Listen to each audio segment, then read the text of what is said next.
बहू कहाँ मर गई? अंदर से आवाज आई। जिंदा हूँ माँ जी।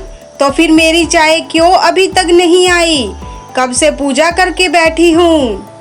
ला रही हूँ माँ जी। बहू चाय के साथ भजिया भी ले आई। सास ने कहा, तेल का खिलाकर मारोगी क्या? बहू ने कहा, ठीक है माँ जी, ले जाती हूँ। सास ने कहा, रहने दे, अब बना दिया है तो खा लेती हूँ।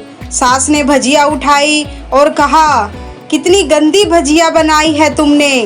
बहू, माँ जी मुझे कपड़े धोने हैं, मैं जाती हूँ। बहू दरवाजे के पास छिपकर खड़ी हो गई। सास भजिया पर टूट पड़ी और पूरा भजिया खत्म कर दिया। वह मुस्कुराई और काम पर लग गई। दोपहर के खाने का वक्त हुआ। सास ने फिर आवाज लगाई, कुछ खाने को मिलेगा? सास गुस्से से बोली, ये क्या है? मुझे इसे नहीं खाना, इसे ले जाओ। बहू ने कहा, आपको डॉक्टर ने दिन में खिचड़ी खाने को कहा है, खाना तो पड़ेगा। सास ने मुंह बनाते हुए कहा, हाँ तू मेरी माँ बन जा। बहू फिर मुस्कुराई और चली गई। आज इनके घर पूजा थी। बहू सुबह 4 बजे से उठ गई। पहले स्नान किया, फिर फूल लाई, माला बनाई, रसोई साफ की, पकवान और भोज बनाया। सुबह के 10 बज गए थे। अब सास भी उठ चुकी थी। बहू अब पंडित जी के साथ भगवान के वस्त्र तैयार कर रही थी। आज ऑफिस की छुट्टी भी थी। उसका पति भी घर पर था। पूजा शुरू हुई। सास चिल्लाती, बहू ये नहीं है, वो नहीं है। बहू दौड़ी दौड़ी आती और सब करती। अब दोपहर के 3 बज गए थे। आरती की तैयारी चल रही थी। पंडित जी ने सबको आरती के लिए बुलाया और सबके हाथों में बारी बारी थाली दी। जैसे ही बहू ने थाली पकड़ी, थाली हाथों से गिर पड़ी। शायद भोज बनाते हुए बहू के हाथों में तेल लगा रह गया था, जिसे वो पोंछना भूल गई थी। सारे लोग तरह तरह की बातें करने लगे। कैसी बहू है, कुछ नहीं आता, एक काम भी ठीक से नहीं कर सकती, ना जाने कैसी बहू उठा लाए, एक आरती की थाली भी संभाल नहीं सकी।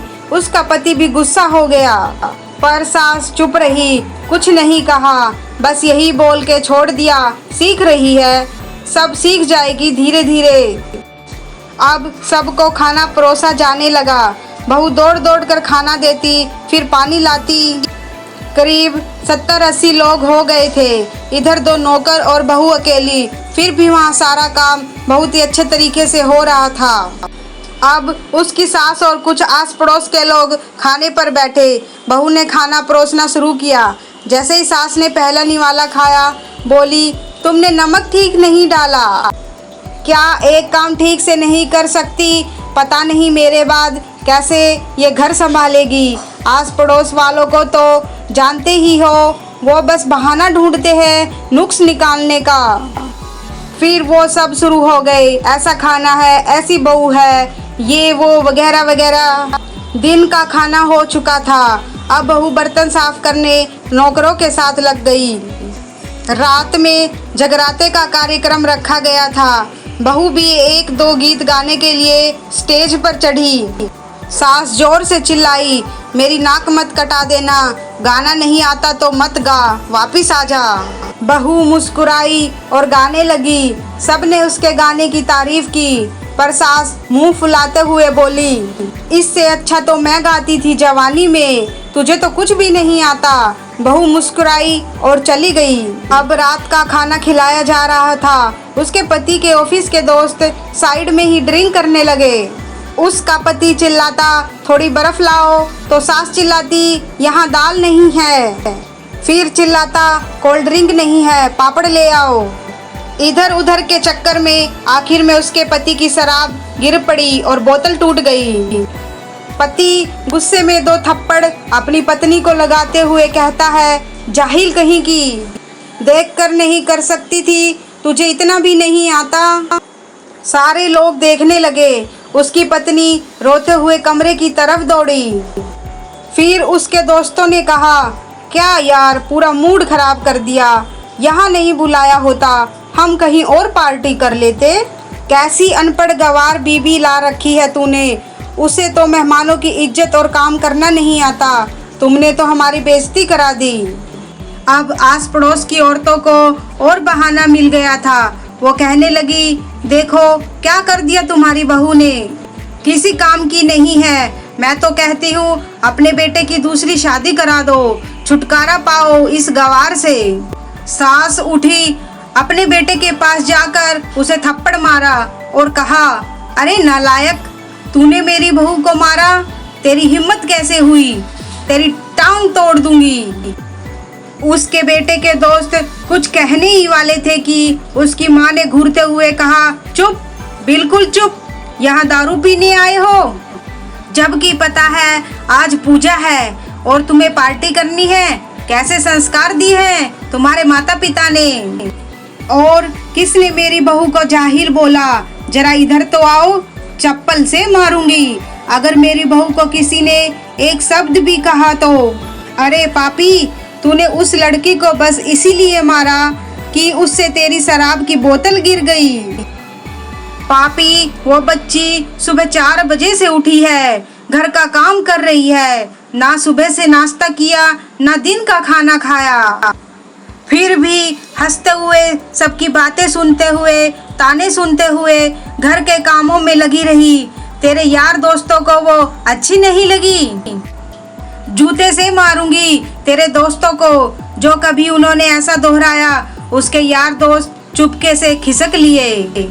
अब सास बहू के कमरे में गई और बहू का हाथ पकड़कर बाहर लाई। सबके सामने कहने लगी, किसने कहा था अपनी बहू को घर से निकाल के दूसरी बहू ले आना, जरा सामने आओ। कोई सामने नहीं आया।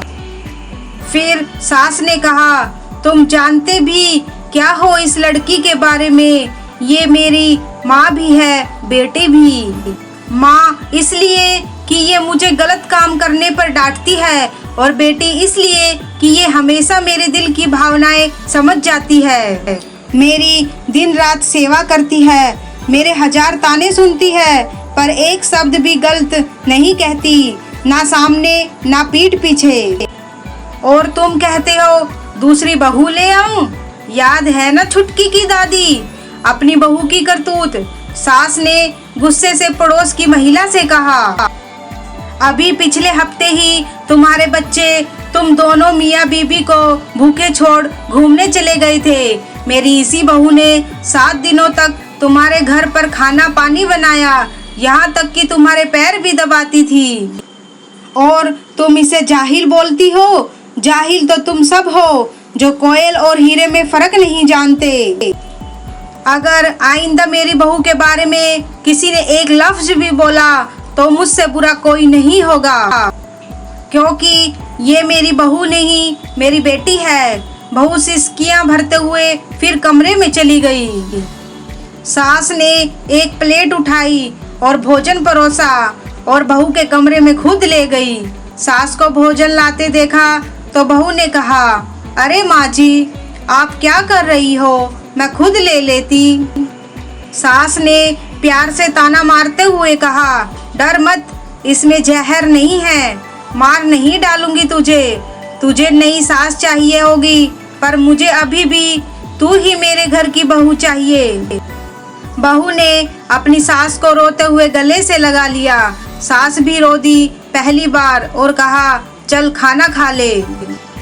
फिर उसके आंसू पोंछती हुई बोली, अरे तू मेरी बहू नहीं, मेरी बेटी है। कुछ रिश्ते बहुत मीठे होते हैं, बस बातें कड़वी होती हैं। बहू को प्यार देकर देखो, वो तुम्हारे परिवार के लिए अपने घर का आंगन छोड़कर आती है। दोस्तों, इस कहानी को लेकर आपकी क्या राय है, नीचे कमेंट करके ज़रूर बताइएगा। और हाँ, प्लीज़ हमारे चैनल को सब्सक्राइब ज़रूर करें। धन्यवाद।